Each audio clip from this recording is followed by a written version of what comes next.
to talk about Freud and Jung and depth psychology in a class on Asian thought. That's what I really want to get to today. Okay. So this is a picture of Freud's, this first slide is a picture of Freud's room, his consulting room. And I think later on we'll get to see his couch. You can see all these antique curios and things in here he had, and statues and things he collected. He was very much kind of an amateur archaeologist. He liked to delve into the past quite a bit. So he had a whole office set up like this. And if you get a chance, you can go and see his rooms in Vienna. There's a wonderful Freud museum in Vienna, and you can go see this stuff. Also in England, where he lived the last couple of years of his life, there's his house there, and that's a really wonderful place too. You can go and see this stuff. They've recreated a lot of his rooms there. And it says here at the bottom quote is, it, parentheses, the interior represents the universe for the private individual. Within it, he brings together distant places and past times. This is a quote from Walter Benjamin. And so this is the idea here is that, we're going this interior world. We're looking toward the interior here. Okay? And this is what I'm going to make the case to you all, is why this kind of psychology, the psychology of Freud and the psychology of Jung, which we call depth psychology. Depth because the idea that you go into the mind or the psyche and there's some depth underneath it. There's this whole, mostly unconscious world there. It's not just sort of the surface conscious level, the cognitive level, but there's this whole other stuff going on there. There's some depth to it. And so why is this psychology useful for looking at or understanding Asian thought? Well, in my opinion, it is the closest thing we have in our Western culture to the kinds of philosophical systems that we're going to study in traditional Asian thought. That they share this journey to the interior, our personal interior. They both share that. Okay? Now, the big difference is that this depth psychology is maybe now cresting on 100 years old. And, the newest, traditional Asian thought is, we could say is Buddhism. So, this kind of thought, this Western attempt to delve into this interior mind is very new, very, very new. And I think I might have told you guys this once before. Excuse me if I repeat myself, but I once met a Tibetan monk and asked him, what he thought about this kind of psychology, and did he think it is possible that it could become a spiritual tradition? And he said he didn't know. He said there's a potential there, but that it was too new to tell. So, if we could come back in 1,000 years, take a time machine 1,000 years into the future, it'd be interesting to see what comes of this depth psychology. Is it still around? People still practice it as a therapy? Has it evolved into a religion or a philosophical system? It'd be very interesting to see. We don't know. Has it merged with other things? But for the purposes of this class, what we're going to do is we're going to use this in a way, as our lens, our way to have a Western understanding of these Eastern sort of concepts. And vice versa. We're going to use the Eastern stuff we learn to help us understand what's going on in these Western concepts. And especially this psychology, this depth psychology, for me is very close to my heart because it is really the origin of Western psychology. It's one of the origins of Western psychology. Certainly it is the origin of clinical psychology. Okay? How many people in here are thinking about becoming a clinical psychologist? Interesting. Only the women raise their hand now. 30 years ago, the men would have raised their hands, but now it's only the women. It's a whole other conversation we could have. But this is the origin of clinical psychology. Okay? It really started with Freud, and then a little bit later Jung, and then people who followed them. Okay? Yeah. Given the complexity of all the traditional Asian religions or whatever they are, and all the thought processes they have, did they not ever come up with thinking about the unconscious at all? That's a very, very good question. And the answer is yes and no. The unconscious in the way that Freud and Jung thought about it as this part of the mind that was based, to some degree, Freud was, originally a neurologist. He was a neuroscientist. And so a lot of his early conceptions, there's sort of a ring to this idea that there's a brain there and there's just things going on in the brain. Even though he doesn't necessarily come out and explicitly say that, there is a ring to that. The traditional Asian thought people were not basing their concepts of the mind on anatomy. Okay?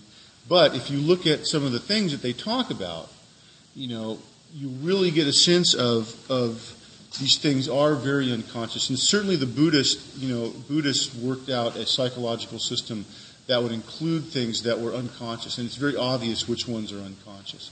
So the answer is yes and no. Yes and no. A little different, but the idea is the ideas are compatible. Again, one of the reasons why I like to use this. The other reason, as you mentioned, is a very good word, is complexity. Right? Western psychologies, while nowadays, we tend to be in the world of, behavioral neuroscience and cognitive complexity, we've really forgotten that rich metaphorical complexity that we find in these depth psychologies, in the psychology of Freud and Jung. And that rich metaphorical complexity is very similar to what we find in traditional Asian thought. In fact, I would say traditional Asian thought's even more complex. But, you get that sense of richness, that complex life of internal life of the individual from both systems. So that's another good reason that we try to match them up a little bit. Okay, so the other thing is I wanted to point out, and I think is another way of making a connection, is that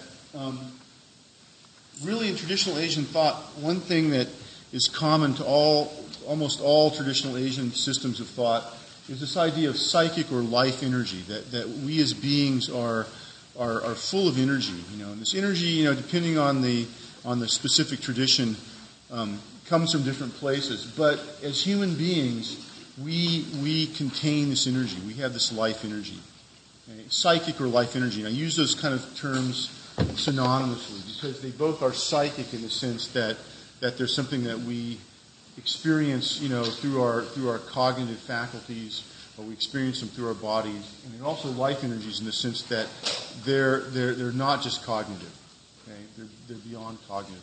And in the East, the distinction between mind and body, is really less distinct. In the West now, in the Western traditions, since Descartes, we've become, I think, therefore I am. I'm a head on a stick.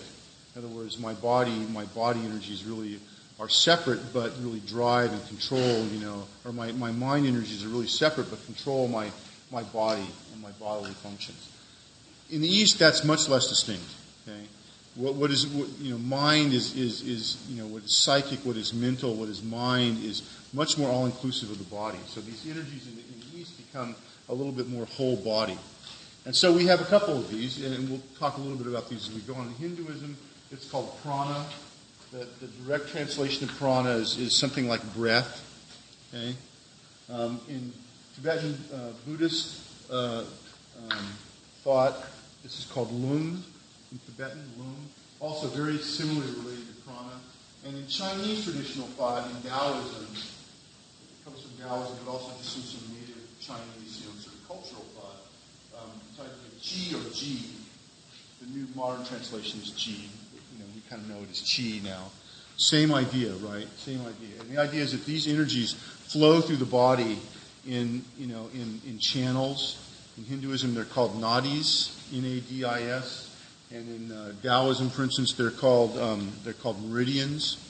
Okay, when you go to the acupuncture, they don't just stick a needle in you somewhere. They find a point along an energy channel, a meridian, and they put it in there. And then they manipulate the needle, and then you will feel the chi. You will actually feel it. You'll have an experience of it.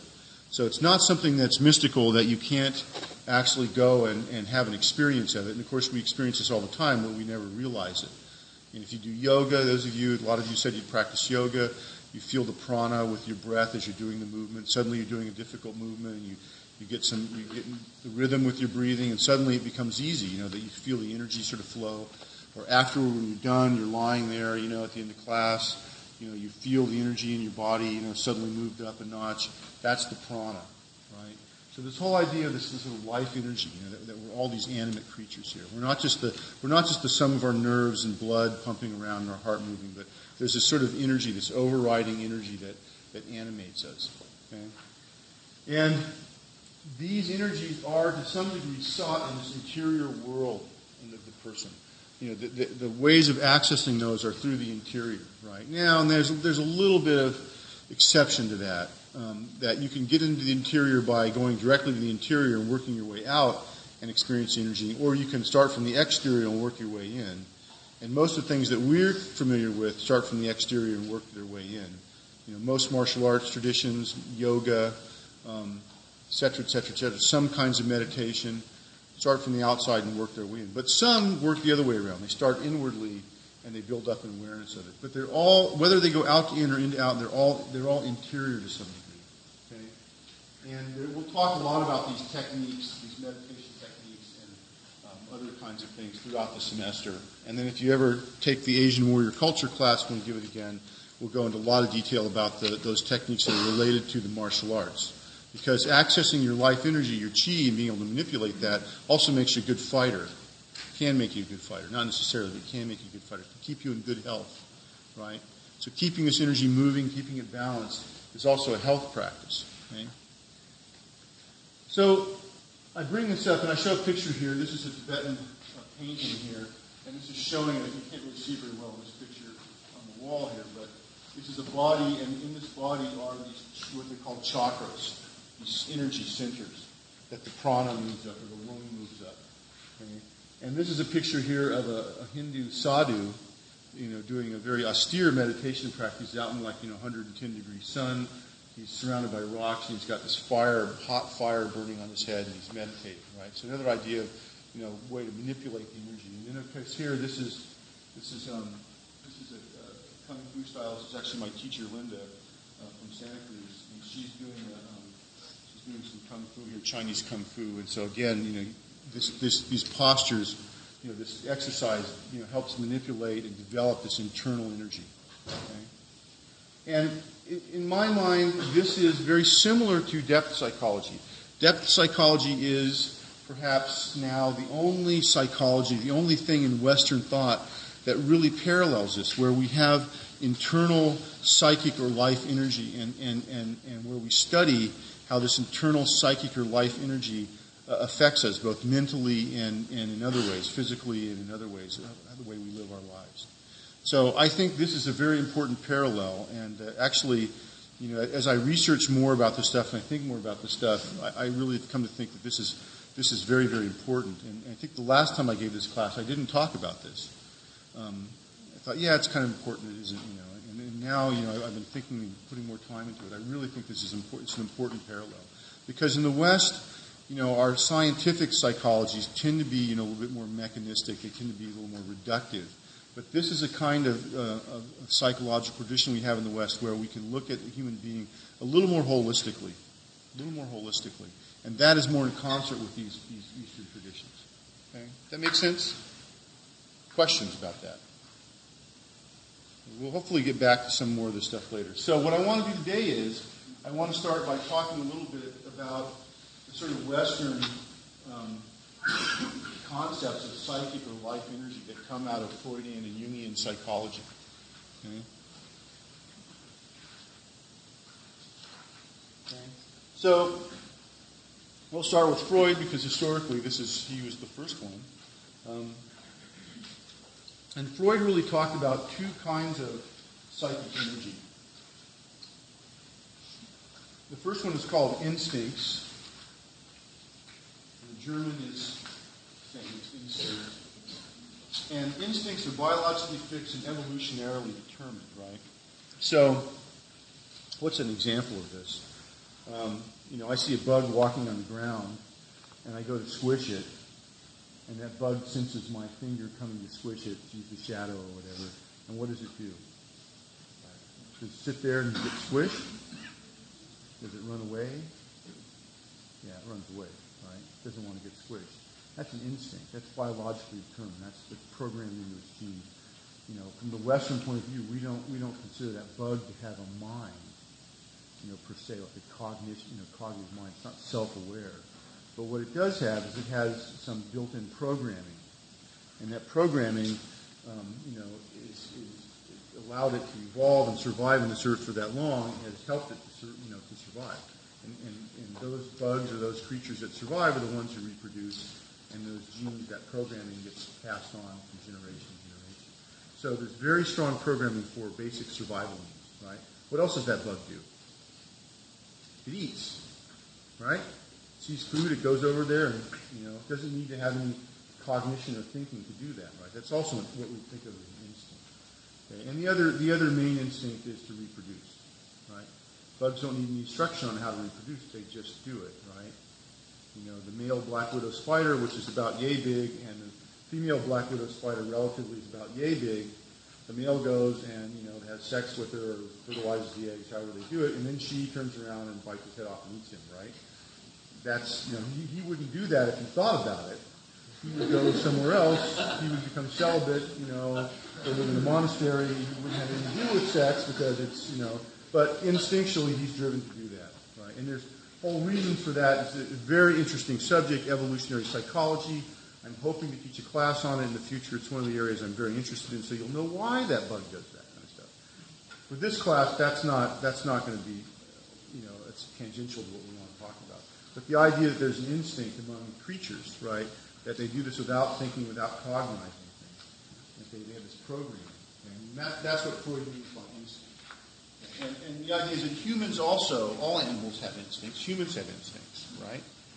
We have these fixed biological, evolutionary determined programming, right? And can you think of the kind of things that we have? Even though we have these big brains and we think about things and we're self-aware, think. What kind of instincts do we have? Yeah. Same as the bug, exactly. Yeah, survival, eating ourselves, and reproduction are probably the main ones. And other people argue whether we have more than those or not. Some people argue we don't have any, but I think that's, at this point in time, not a good argument anymore. But certainly we have the same kind of things. We have biological needs. You know when you're hungry, right? What do you do when you're hungry? You may think about, I'm going to go get Thai food, or I'm going to get Chinese, or I'm going to go get a burger, but you still go get food, right? Or if you don't eat, you're consciously, suppressing your instincts. We have more options available to us with our instincts, but we still have them. And we may have other ones too. People argue about that. And part of the argument about having other instincts comes from the next one in Freud's conception. And this is called drives. And these are variable, insatiable, and functions of one's individual life history. So some people feel that these are elaborations of the instincts, with our more complex psychic apparatus. In Freud, in German, the drives are called Triebe. And one of the problems with Freud's writings is that originally drives and instincts were translated into the same thing. Instinct was translated in English as drive, and drive was translated in instinct as drive. So there's been a lot of confusion about this, and especially among Freudians and Freudian psychologists, the confusion about these things. And in reality, it is difficult to distinguish the two. Okay,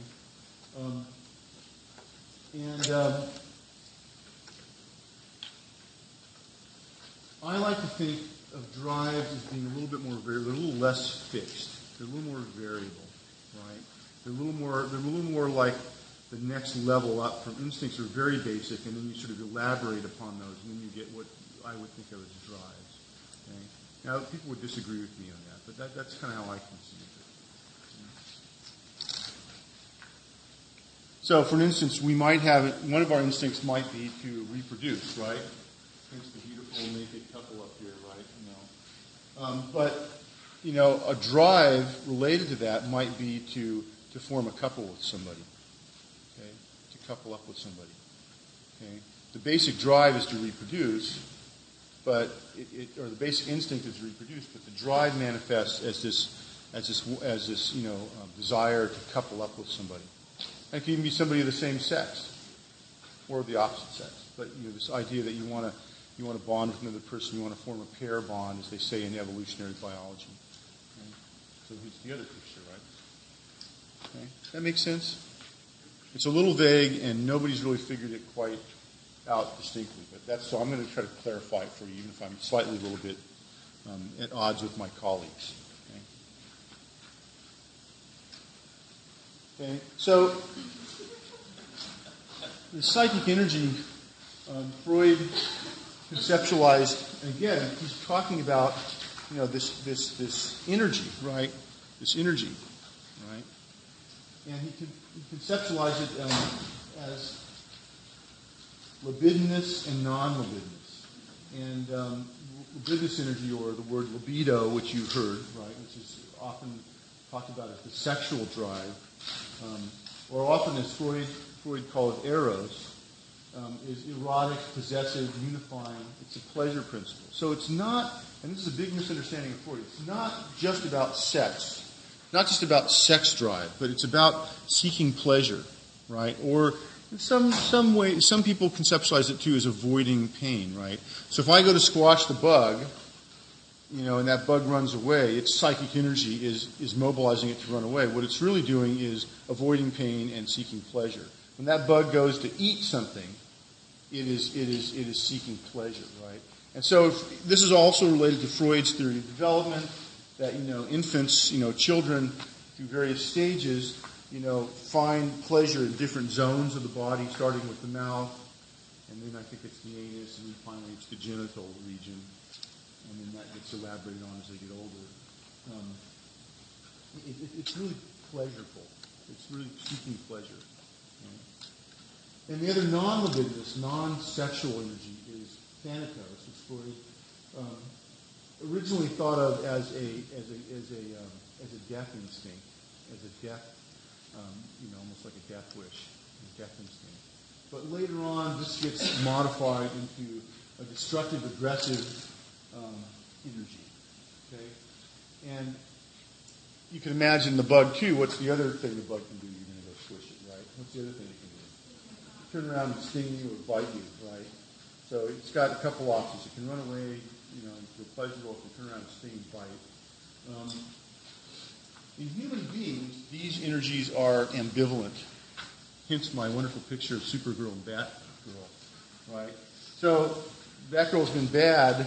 She's getting a spanking. That's thanatos, right? Supergirl's giving a spanking. That's thanatos. But at the same time, there may be, and if you can see the slide up close, they're actually smiling. They're having a good time. This is pleasurable.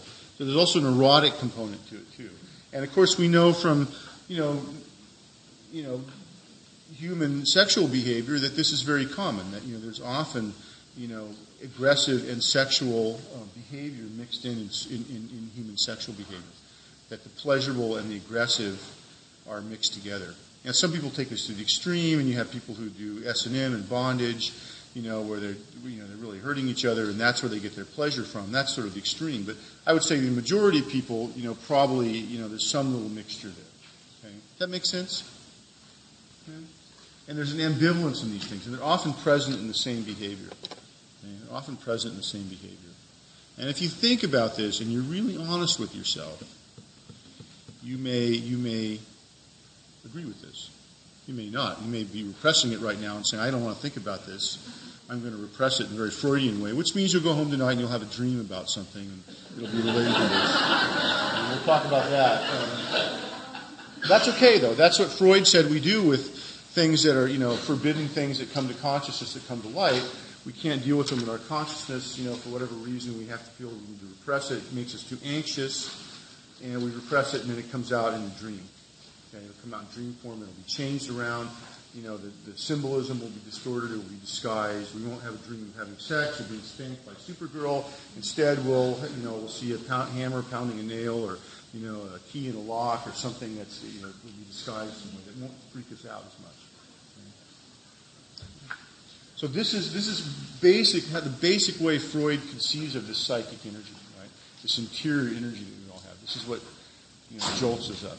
And I would say that I find it hard pressed to believe an argument from somebody that human beings don't possess some kind of psychic energy like this, because we do all seek pleasure, we do all seek to avoid pain, and most of us have some aggression, some ability to have some aggression. And these are all, if you look at it in an evolutionary sense, these all have survival value. Okay? They all have survival value, right? If you didn't care about eating, you just sort of waste away and starve to death. You'd never propagate your genes, and your ancestors would not have survived, and so you would not be here now. Okay? With all these drives in it. So these drives are there for a reason. They're there because they were useful. Okay? The psychic energy was useful. Now, somebody may argue a jellyfish that drifts around in the ocean, doesn't have any active mobility, just goes wherever the wind takes it, whether it has any of these kind of drives or not. And that would be an interesting philosophical discussion to have. But for the purposes of this class, I think we can assume, especially for human beings, that these are fairly universal. But I'm willing to listen to disagreement about that. So if anybody disagrees, raise your hand now. I'd like to hear a counter argument. They do. They do. We all do. We all have these. They sting? Yeah. Jellyfish? Okay. All right. But what about humans? Anybody think humans don't have these? Anybody here never experienced erotic, aggressive, or feelings of wanting food? Okay. So Freud would say, and I'm going to be for a few minutes, be kind of a strict Freudian here. Freud would say that you wouldn't be alive if you didn't have these things. This parallels Asian thought as well. If you didn't have chi and you didn't have prana animating your body to do things, that you really wouldn't be alive. And part of the difference between what is alive and what isn't alive is related to having this energy. Now, the main difference is in some Asian thought that inanimate objects can also be considered to have energy, prana or chi. Okay, in China, in Taoism, the landscape can have a certain kind of chi and energy. In Western thought, we don't buy that. We're too scientific. We don't really extend it beyond what we know to be, animal life. Maybe we might consider a plant. Maybe, some people do experiments. They put electrodes on plants and see if they feel pain or something. Maybe, but that's a little bit stretching the envelope. We typically think animals are the ones that have this energy. We don't really concern ourselves with whether a rock has feelings or is animate in some way. But in Asian thought, in some systems, animals, plants, rocks, landscape, spiritual realms, all these things can have energy as well as just what's interior in the human body. Okay. And if you're a Buddhist, you believe that all these things are mentally created. The landscape, everything, ultimately is a function of your own mind. So of course they have energy because you're putting it out there, okay, or you're projecting it out there. Questions? I've convinced you all now that you all are hungry and horny and violent. Good. That didn't take much. Usually I have some police friends, and a couple of them were students here at the university, and one of them, Caesar, who I saw the other day, he used to sit in the front row, and I could say stuff like this because I knew if anybody whacked out on me, I could, Caesar, go arrest them, protect me. Now I'm a phone call away, so it's going to take a few minutes for them to get here. But please don't go crazy on me here. It's okay. We're all in this together. That's the good news. We're all in this together. None of us are special for having these drives. Okay? And if you become a psychologist, you become a clinician, and you see people in the consulting room, this becomes very, very apparent. Freud said one of the most famous things that he said, and I'm paraphrasing here, somebody said, what's the main deal about therapy? What are the main issues people had? And Freud said, love and work, right? And you can really, if you boil that down, you can really say to yourself, sex and aggression. Because love, for strict Freudian, that can boil down to sex. And work, being in the work environment, can boil down to some degree to aggression. Lack of, in sense of cooperation, or having more of in the sense of being in a dominance hierarchy. So really, it's Freudian psychology in a nutshell. So Freud wants to go and make a map of human beings and how this energy manifests in human beings. And one thing when he thinks about this stuff that he realizes is that some of this, we're conscious of some of this energy, and some of it we're not conscious of. And so he comes up with what we call Freud's comes up with this, what is called the topographical model of the psyche. Okay? And so you see, it's like an iceberg, right? The very little tip of it is conscious. Whether we've got stuff that's just before the conscious, and we have stuff that's unconscious, and then there's all these things around us that we're not conscious of. It's not stored in our unconscious, or we're not conscious of it. It's just out of our awareness. Okay? But again, if you think about this stuff, so we're sitting in class here, right, and I'm talking to you about this stuff. Probably most of you were not overtly thinking about sexual thoughts before I started talking about this, right? Except for maybe the guys in the back row who got their laptops and they're searching the internet for porn right now. I don't see anybody out there. You guys are a good class. It's usually there's a whole group of guys back there. And they're probably thinking about sex in not that guys don't think about sex constantly, but it's not completely consciously, they're not consciously aware that they're thinking about it. Okay? But when I mentioned it to you, then probably, somebody was thinking, I had sex last night, or I didn't have sex last night. When you started thinking about, do I want to have it? Am I feeling sex? The thoughts come into your mind, and so the idea is that you were able to. The consciousness was very small, but you're able to just go to this pre-conscious area, pull that stuff up when you become aware of it. Or when I mentioned hunger, right? Probably you weren't thinking you were hungry, but then I said, started talking about food, and about hamburger and Thai food and some Chinese food and some Mexican food. Like, yeah. Thinking about that plate of nachos, and beans, nice cheese on it, some salsa. Now you're getting hungry again, okay? So, again, it's just right below the surface here. You don't conscious of it, it's right below the surface, right? Sort of this pre-conscious area. Right? So the stuff, it's there. The unconscious stuff, the stuff that's very, very deep that you can't just, I can't just start talking about here, and you can't, you won't start accessing it. Is, how your relationship with your father, when you were 3 years old, affects how you act now. For instance, maybe you were 3 years old, and your father and mother had a certain dynamic, and you were there in the middle of it, and that somehow molded your personality because it's been.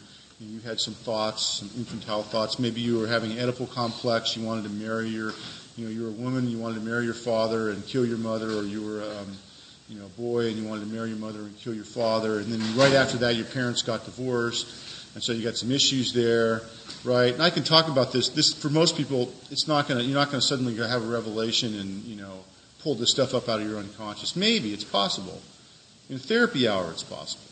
But in a class like this, probably not. It's going to stay unconscious. Again, you may go home tonight and have a dream about it, right? Because, now it's been activated somehow. But it won't just come right up, right? It's more unconscious, deeper down here. Okay? And the idea in Freudian psychology is that this energy, this eros and thanatos, reside in this unconscious. They animate your body. It's your psychic internal energy. And this stuff is always seeking consciousness. It's always trying to come up. It's always pushing up. And the conscious job is to repress it. It gets repressed. Why does it get repressed? Because if it comes up too much, it causes you anxiety. And so you repress it. And you repress it typically with, one or more, usually more defense mechanisms. I'm giving you really the brief overview of Freudian psychology. So if you're really interested in this stuff and you want to pursue it, Dr. Baker offers a class on Freudian psychology every now and then. You can bug him about that. It's a very, very good subject, very interesting. He is an expert on this stuff. He can tell you probably all the things I'm telling you that are not quite accurate. I'm giving you really sort of a painting with broad strokes of the brush here. Okay? But you repress these things, these thoughts, into unconscious because they're making you feel anxious. And the defense mechanisms, you all know them, right? The queen of denial, queen of denial, repression, intellectualization. You got more primitive ones, splitting, projection, projective identification, et cetera, et cetera, et cetera. Yeah. Aren't eros and thanatos the Western way of chi, I guess it is? How's the life energy within it now? Chi's is what animates us and gives us life and whatnot, and how can us not allowing ourselves to experience eros and thanatos, how is that going to... Well, you are going to experience them. So the idea is that... The idea here is that there's some equilibrium is reached, right? So you repress these things to some point, but not to the point where, you're completely, neurotic and energy's bottled up. And the energy will come out another way. In Freud's system, it's very hydraulic. It's almost like a system, right? It's like your car, right? You push the brakes, and there's a little plunger and a little thing that pushes the brake fluid and puts pressure on it. The brake fluid travels through the lines, comes to the brakes, and causes them to squeeze shut, on the disc rotors, and it slows the car down, right? This is very similar to that. When you put pressure on the system, the pressure travels up through, and then it has to be balanced somehow. Okay? And so the conscious represses the stuff. It comes through in dreams. It comes through in symbolic form. We'll talk about that in a minute at the end of this lecture when we talk about dreams a little bit. But it's very hydraulic in a way. Okay? And what happens is this system comes to an equilibrium. We come to an equilibrium. If we're relatively normal, we come to an equilibrium. Okay? That we're repressing things just enough but not too much. Okay? That makes sense? We'll get a little more into this later. We'll talk a little more about this. Because this is also relates to people who live in civilization. In Freud's view, he felt that people who are in civilized countries, who live in civilization and were civilized, basically always had to make a bad compromise as far as repressing stuff. They always had to repress too much, or what he would call sublimate too much stuff. And we'll talk about sublimation. Sublimation is where you repress stuff, and what happens is it can only come back when it's transformed into something, usually something positive. So you have this extremely strong sexual or aggressive energy. You were able to repress it, but when you repress it, that energy still wants to come out. So the only way the system will let it out is if it transforms into something. So instead of wanting to go around and have sex with everybody, you transform that energy into going out and doing all your homework every night, and being a really good student, and really being on top of your work and really doing it. You want to go out and beat up everybody you see and get in fights, but you repress that energy and then you transform it into something and you make it into something constructive. Like instead, what you do is you go out and volunteer for the highway road crew and clean up the highway. Put that aggressive energy to work, right? And that's the simplistic idea of sublimation. But at the society level, Freud felt that sublimated energy was the building blocks essentially of civilization. That's why we're civilized. But in order to get that sublimated energy, we have to repress quite a lot of stuff. And so we never quite feel satisfied. Now I'm going to talk about that, and I've got a slide on that a little bit later. I'll get to that again. Okay. Is this making sense to everybody? Again, this is just a big overview. Okay. Let me just do one more, and then we'll take a break here. So Freud, the topographical model was satisfying, but still not quite satisfying. And he felt like different aspects of the mind, did actually have different functions, even though they were conscious or unconscious. And so, for instance, how do things from the conscious mind get repressed? And so what Freud did is he came up with what he called the structural model of the psyche.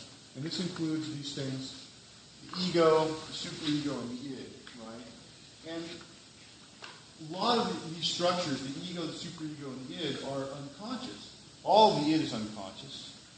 The id really represents the psychic energy, right? The eros and thanatos. The superego is you can kind of think of the superego in the simplistic sense as the conscience, right? This is something we inherit from our parents and internalize, what's right and wrong, our sense of right and wrong, what we should be doing, what we shouldn't be doing. And the ego is oftentimes called the executive function. I like to think of the ego as the thing that, it's got a lot of survival value, right?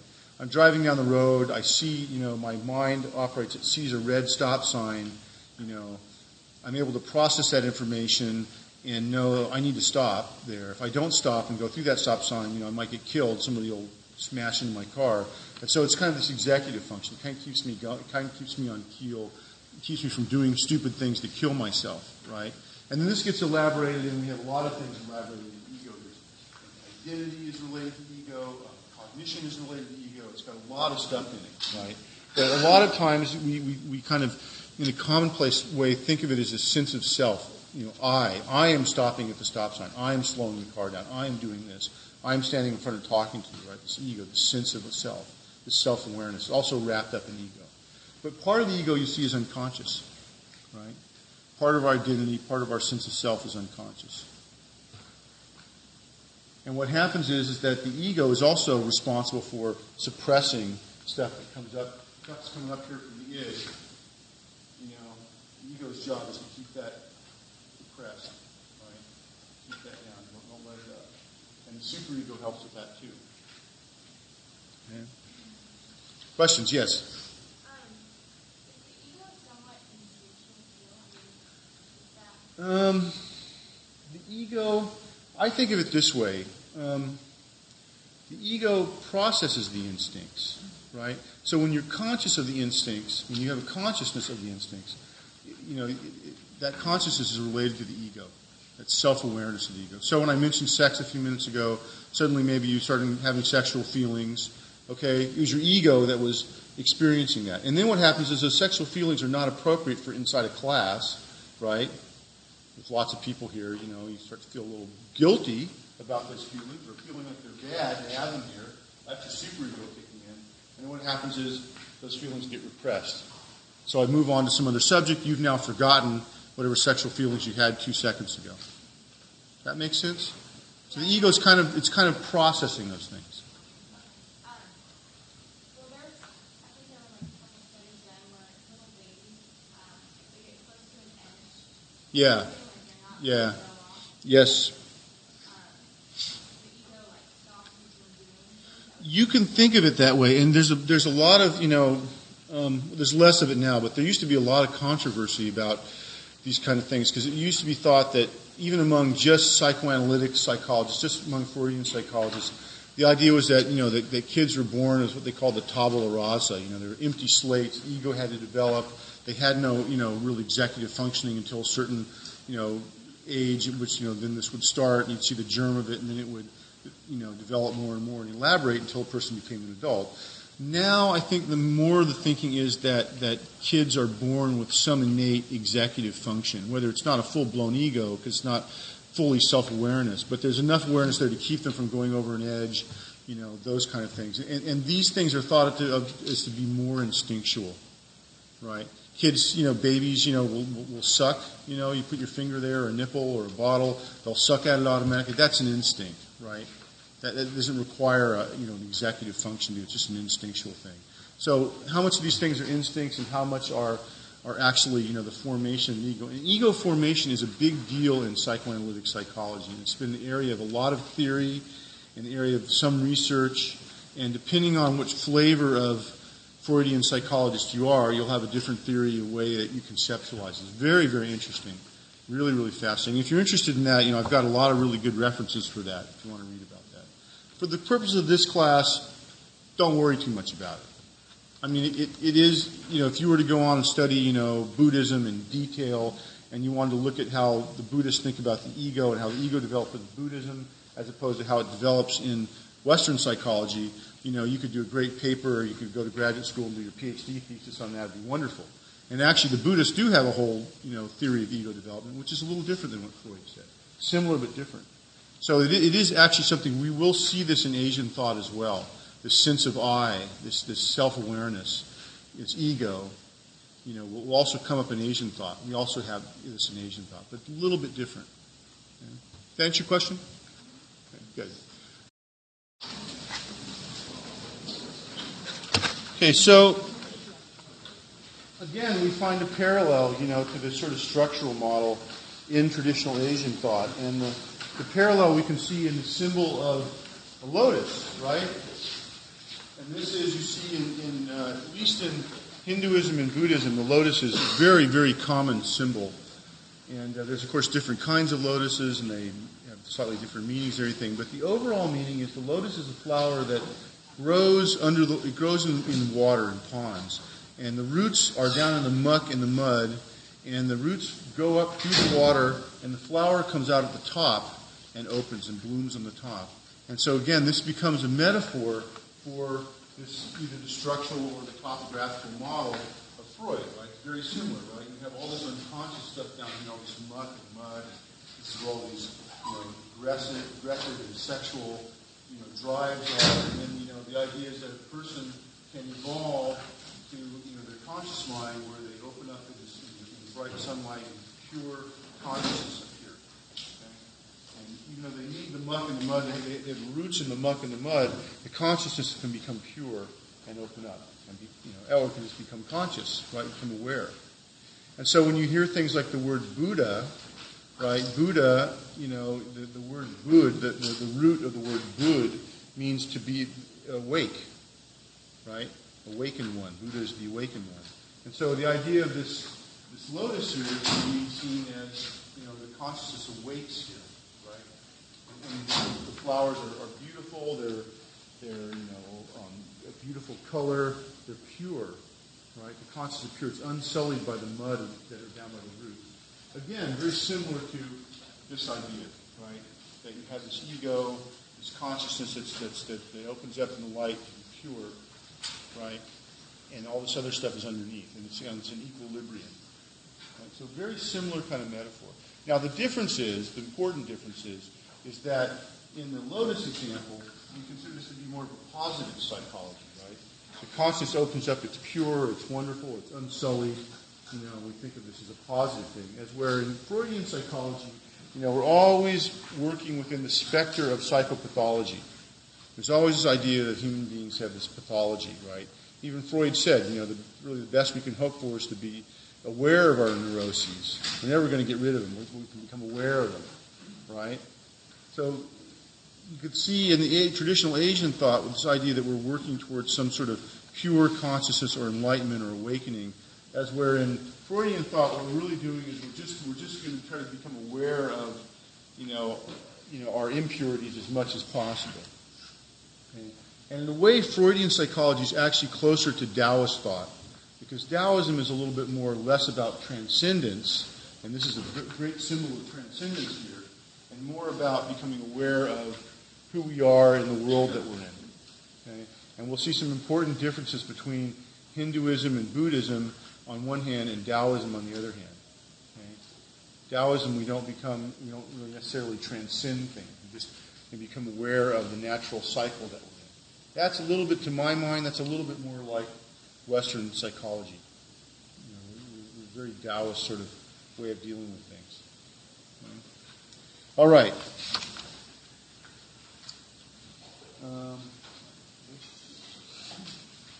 So I mentioned this before about the problem of civilization that Freud said, and civilization in German is translated as Kultur. And it's a great quote from Freud from his book Civilization and Its Discontents, which I highly recommend to anybody who wants to read. It's not an especially difficult book to read. It's very, very profound. And in this quote he says, "Men are not gentle, friendly creatures wishing for love, who simply defend themselves if they are attacked, but that a powerful measure of desire for aggression has to be reckoned as part of their instinctual endowment. This result is that their neighbor is to them not only a possible helper or sexual object, but also a temptation to them to gratify their aggressiveness on him, to exploit his capacity for work without recompense, to use him sexually without his consent, to seize his possessions, to humiliate him, to cause him pain, to torture and to kill him. Homo hominis homini lupus." Man is wolf, that's what that translates. Who has the courage to dispute it in the face of all the evidence in his own life and in history. So what Freud is saying here is that as human beings, our aggression is not just, defending ourselves from others, but that, we have a measure of aggressiveness which is, how can we say, has a good deal of outreach to it.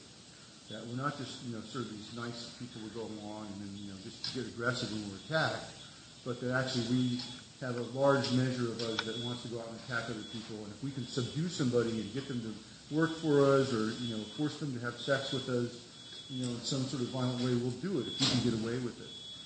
Okay?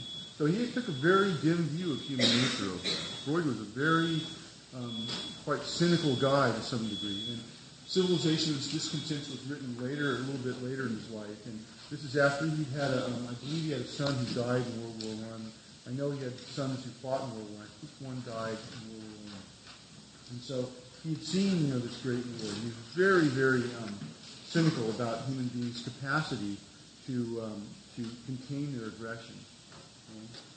Okay? And he summarizes the problem of civilization as this: how can the demands and desires of an individual be reconciled with those in the group? And Freud links this discontent experienced by civilized human beings to stages of psychic development of a child, right? So he says people in society go through stages where they adjust to being in society, much like the same stages that a child grows up through. And you don't really need to know these in detail, but primary narcissism, beginning of socialization, adherence to reality principle, internalization of values, sexual differentiation, and resolution by identity conflict, Oedipal conflicts. Okay? So he says there's a process that the human being is going through. But the important thing that I want you to think about in this class, and I think this is somewhat similar to and different to than Asian thought, is that human beings are never quite comfortable in their skins in a culture because their own individual desires and needs have to be sublimated. Right? Even these horrible, aggressive desires and needs have to be sublimated. We can't just go out and attack and kill anybody we feel like. We can't just go and have sex with anybody we want to against their will. We have to sublimate. If we have these instincts, we have to sublimate them. And I think for the most part, most of us do a pretty good job of that, right?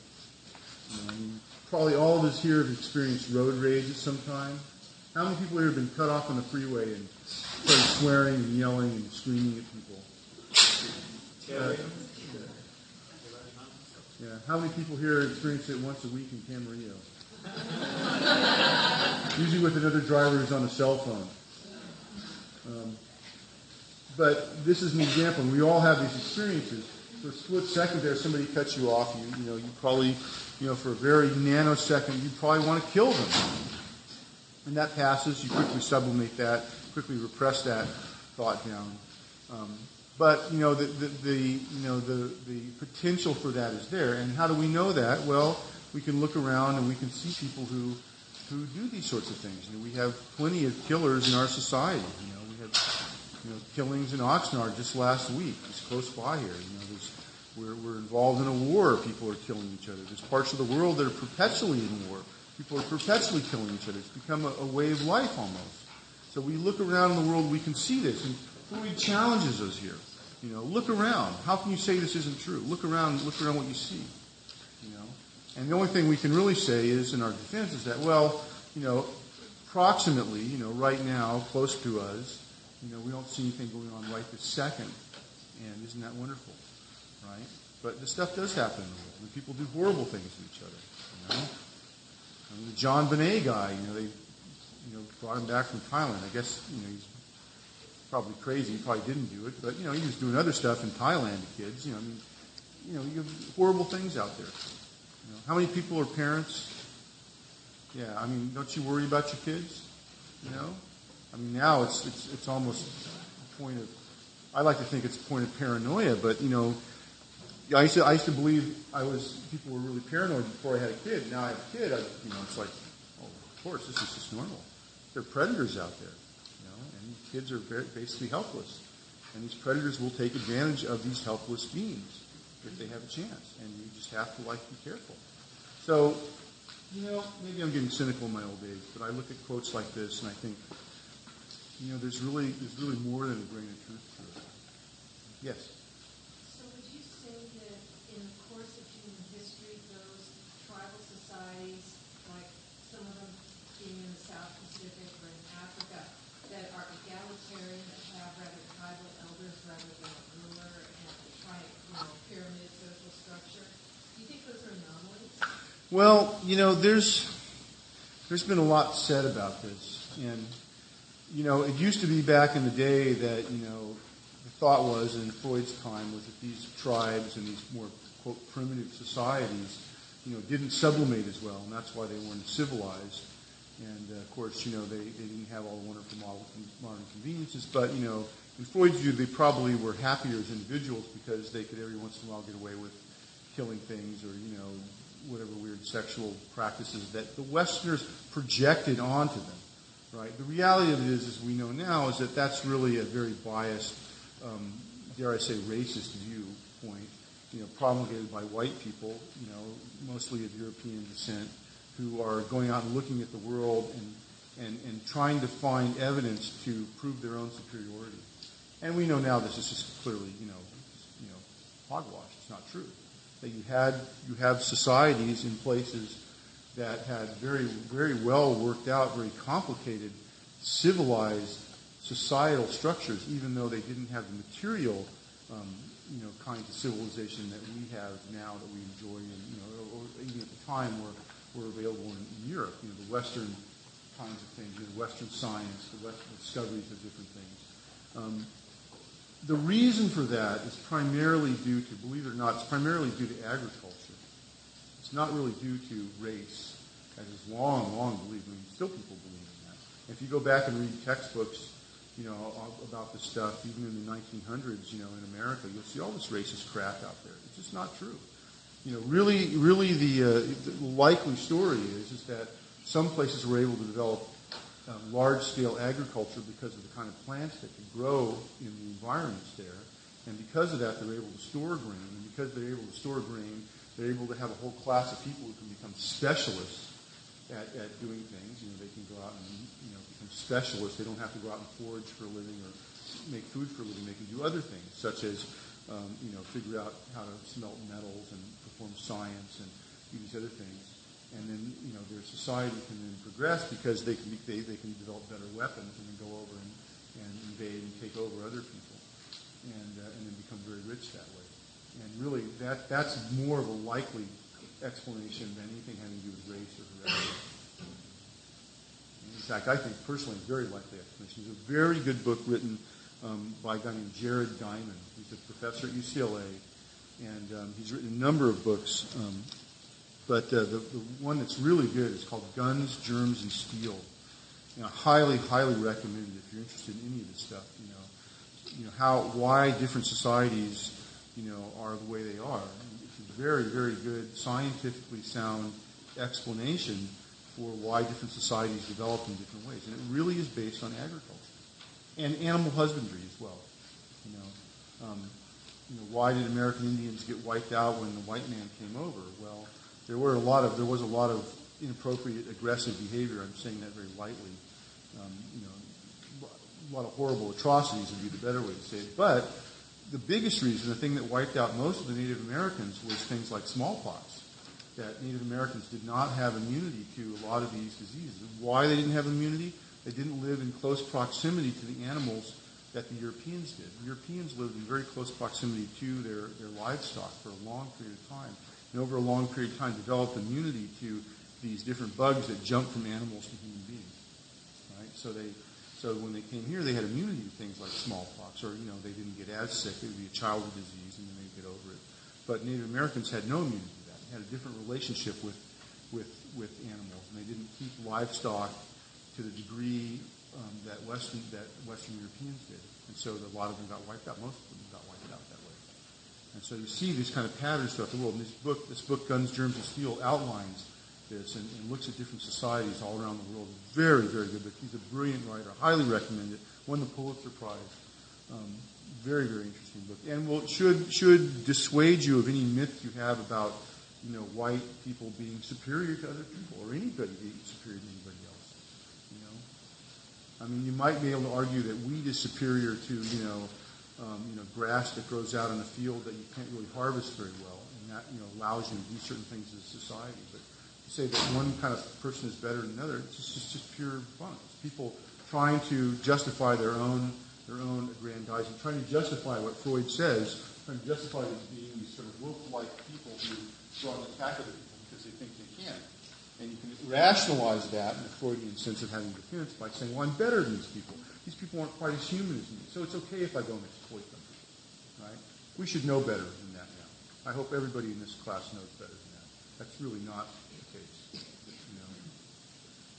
Make sense? That's my whole critique of Victorian Europe and probably most of modern history right there in a nutshell. So, what's that? Yeah, I'm reading it. I'm almost done. We're more than halfway through. It's a great book. Jared Diamond's new book. It's called Collapse, and it's all about the collapse of societies and why they collapse. Very interesting, and should be frightening for us to read it because our society is also guilty. He actually outlines the reasons why societies fail, and he uses a bunch of examples. And very, very interesting book. Okay, so anyway, that was my tangential thing. I'm going to go off on a tangent, but a good tangent nevertheless. So good question. So we can go here. We can also kind of diagram this out. And again, this is what I was talking about before about sublimation, that in a society, these individuals all having their own egos and unconscious and drives, that we sublimate, our wolf-like nature. And I think that actually does a disservice to wolves. But the myth about what wolves are, these evil creatures. We sublimate that, and we put this in the service of our intellectual interest or our constructive interest of society. And but Freud says if civilization requires such sacrifices, not only of sexuality but also of aggressive tendencies in mankind, we can better understand why it should be so hard for men to feel happy in it. So we cannot be these horrible, aggressive, sexually predatory creatures. But then what we're doomed to is to be a race of unhappy people. We'll never quite be happy because we have to sublimate too much. So this is really a dim view of the world, of reality. Either you're a horrible person who lets out your aggressiveness and your sexuality and attacks people and predates on people, or you live in civilization and keep those things under control and you're miserable. So wow, what a choice, huh? You get a sense Freud maybe himself was not such a happy guy, right? And those of you who ever become therapists and you do therapy for a long time, you can see why you get this view. You become very cynical of people, constantly delving into all their unconscious, weird stuff. And to me, I get the sense that Freud's pretty burnt out when he's writing this. This is a pretty dim view of human nature. Well, also, if you look at the time he was living at, not to deal with the cancer. This, I think, was before that. It was late. World War II? Yeah, this is before World War II. It's after World War I, before World War II. Of course, he is experiencing, the lead up to World War II in Vienna. He lived in Vienna, and of course, was eventually, arrested by the Gestapo and roughed up by them, and then he got out. But that was right near the end of his life. But he did experience some of this. But yeah, very, very dim view of human nature.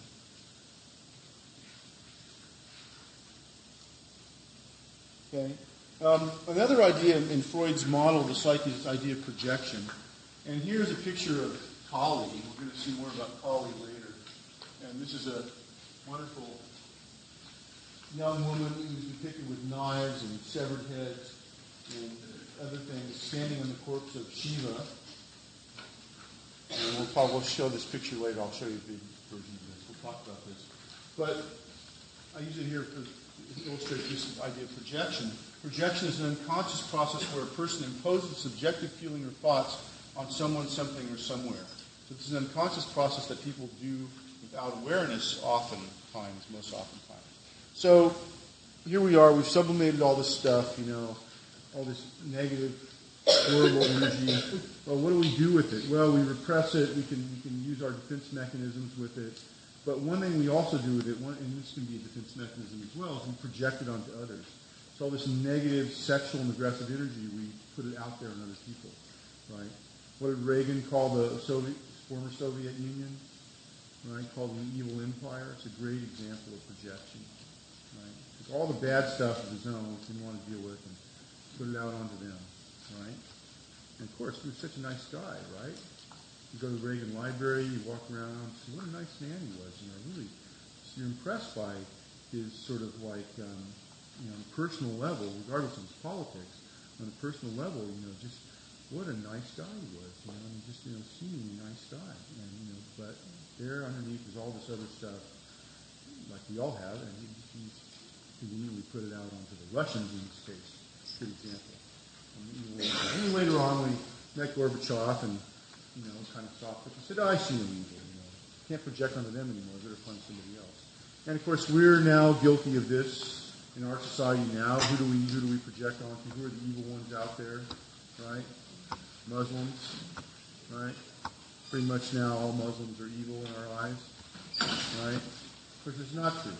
99% of Muslims are not terrorists. They're not people, they're like us. They're sublimated. They've got their aggressive drives under control. They're not, suicide bombers. They have families like we do. They're pretty much like us, but they may have a different religion. But we've now, because of the way our society we feel attacked, so we found a way to project out, our aggressive tendencies. We put them onto somebody else. Muslims are an easy target right now.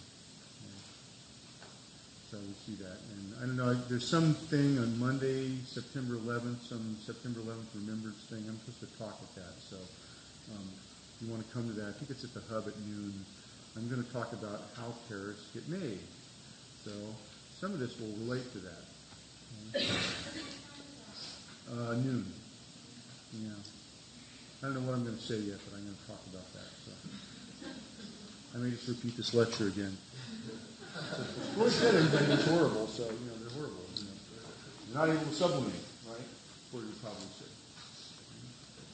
But we do this all the time. This is part of human nature. It's part of, why, even though we sublimate and we have civilizations and we're able to, exist with each other without, jumping on each other sexually or killing each other, rampant orgy of sex and violence every second, among ourselves, why we still, as a culture, get involved with wars with other people, and why people in societies that are relatively civilized, in one level, still get in these bloody, horrible conflicts with each other, right?